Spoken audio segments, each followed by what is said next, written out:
Good afternoon, my name is Alex Montes. I'll be refuting Nicole's claim that is food marketing to be sugar-free have greater negative consequences than benefits. So her secondary claims were that sugar alternatives can cause harm to the body, food labels increase product consumption, and they're not ideal for weight loss.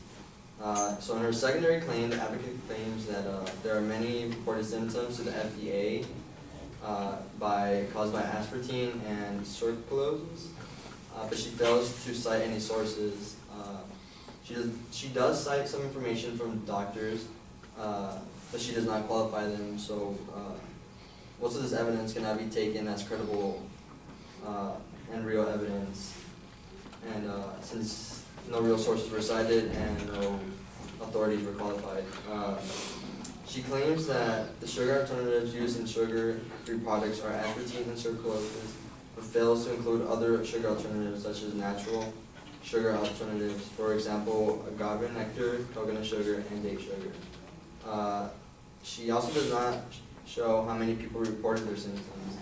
She just says that symptoms were reported to the FDA, but she fails to prove how many people reported it, and we also don't know that the sugar alternatives were the cause for the symptoms, so she also fails to prove that. My counterclaim against her secondary claim is that the real natural cane sugar is really no better than the sugar alternatives and also causes many health problems. For example, according to the ecologist.org, sugar itself has been linked with numerous health problems ranging from obesity to tooth decay.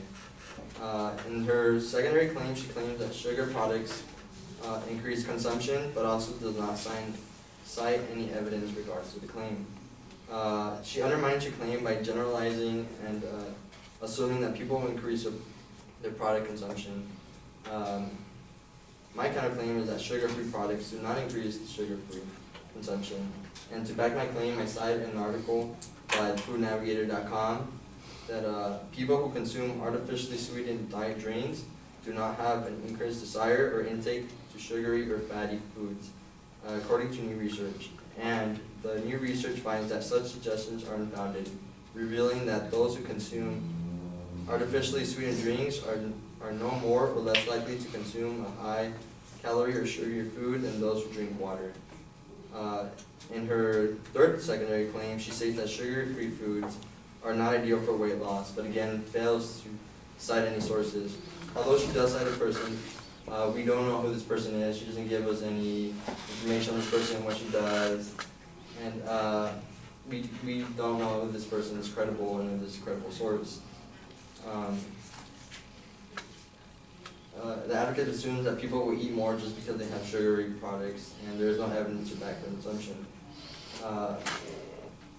She states that if you have a diet drink and like a hamburger or something, you're gonna eat that it's bad for you that you're gonna eat the hamburger.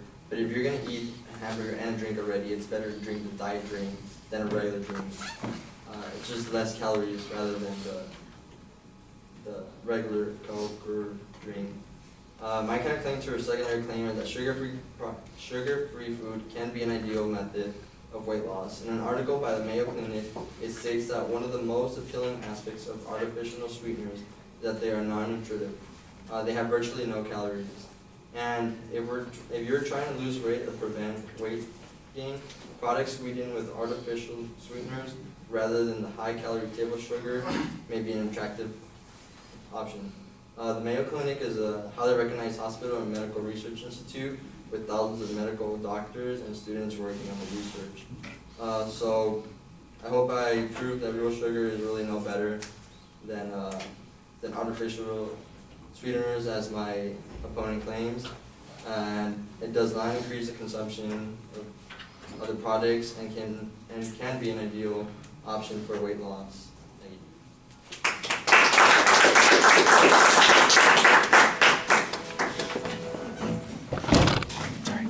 Thank you.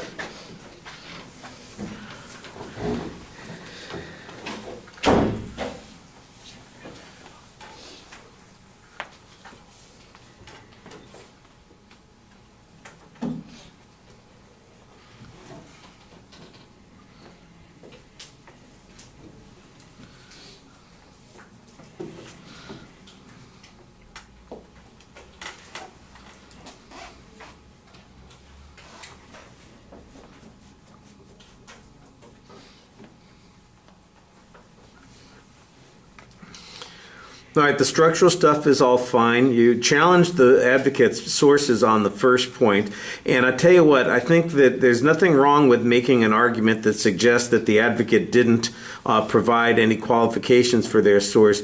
But then when you don't provide any reason not to believe those people, you don't provide any counter evidence or reason on your own to suggest that those conclusions are not valid, then I think it sounds like it's just a press that you're making, and it's something that you could have said immediately after the argument. I think your argument would be stronger if you had some either direct criticism of those sources or some contradictory evidence on those points. As it is, it basically comes down to, well, they didn't cite who these people were and what their qualifications are.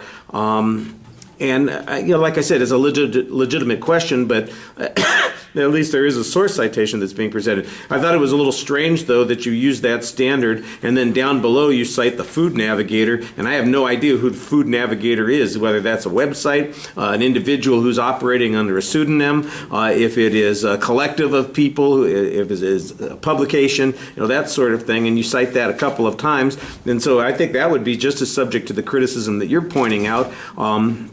And as a result, you sound a little bit like you've got that special pleading thing going on there. I thought you did a better job on the last point, trying to make clear your qualifications of the Mayo Clinic in contrast to the advocate's evidence on that point.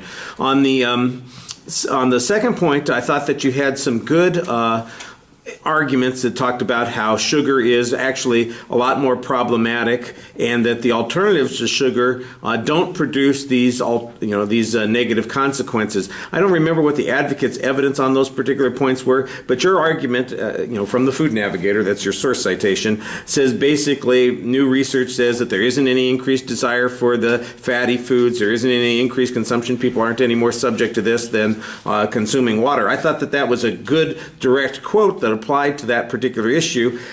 The only thing is that the source is subject to the same criticism that you made of the advocate source. On the third point, like I said, you did a good job providing this argument from the Mayo Clinic, talking about how non-nutritive alternatives might be beneficial. They're a way that controls people's consumption and potentially reduces their caloric intake. I thought your explanation was fine there, and you had a pretty good summary too. All right.